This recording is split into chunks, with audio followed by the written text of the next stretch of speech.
আজ আমাদের আলোচ্য বিষয় হল ভগবানের কি কখনো মৃত্যু হয়ে থাকে এবং ঠিক কীভাবে শ্রীকৃষ্ণের মৃত্যু হয়েছিল। আমরা জানি যে ভগবান বিষ্ণুর অবতার হলেন শ্রীকৃষ্ণ এবং সেই জন্যই আমরা শ্রীকৃষ্ণকে ভগবান বলেই পুজো করে থাকি। তাই ভগবানের কোনো মৃত্যু নেই বলে আমরা জেনে এসেছি। তারা বিলীন হয়ে যান, আবার যখন ধর্মের অবলুপ্তি ঘটে তখন ভগবান নানা অবতারে এসে এই ধর্মকেই রক্ষা করে থাকেন।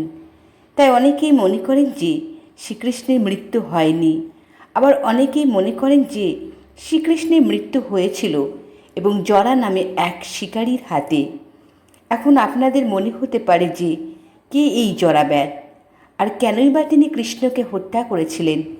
তাহলে জেনে নিই যে শ্রীকৃষ্ণের কীভাবে মৃত্যু হয়েছিল এবং এই জরাব্যাধ বাস্তবে তিনি কে ছিলেন যার দ্বারা শ্রীকৃষ্ণ নিহত হয়েছিলেন।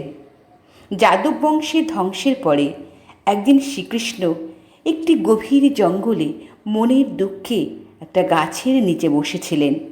তখন জরা নামের এক ব্যাধ ওই বনে শিকার করতে এসেছিলেন এবং শ্রীকৃষ্ণের লাল বর্ণের চরণকে দেখে হরিণ মনে করে তিনি তার পায়ে তীর নিক্ষেপ করেন এবং সেখানেই শ্রীকৃষ্ণ নিহত হয়েছিলেন।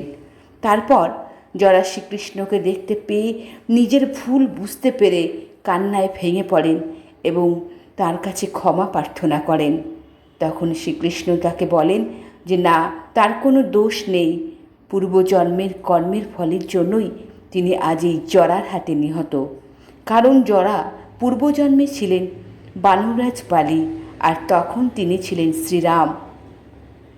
যখন সুগ্রীব কিষ্কিন্ধায় গিয়ে বালির সাথে যুদ্ধে আহ্বান করেছিলেন, তখন যুদ্ধ চলাকালে রাম আড়াল থেকে বাণ নিক্ষেপ করে বালিকে হত্যা করবেন বলে এমন কথা দিয়েছিলেন সুগ্রীবকে। কিন্তু উভয়ের দেহের আকৃতি অনেকটা একরকম হওয়ার জন্য রাম সেদিন বাণ নিক্ষেপ করতে পারেননি বালিকে। পরের দিন আবার সুগ্রীব ও বালির মধ্যে যুদ্ধ হয়, কিন্তু যুদ্ধের আগে সুগ্রীবকে চেনার জন্য রাম সুগ্রীবের গলায় গজপুষ্পলতা বেঁধে যুদ্ধক্ষেত্রে পাঠান।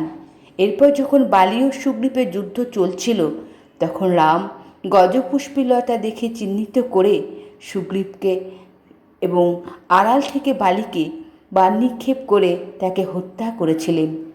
এই জন্যই পরের জন্মে জরার হাতে শ্রীকৃষ্ণের মৃত্যু ঘটেছিল বলে আমরা মনে করে থাকি।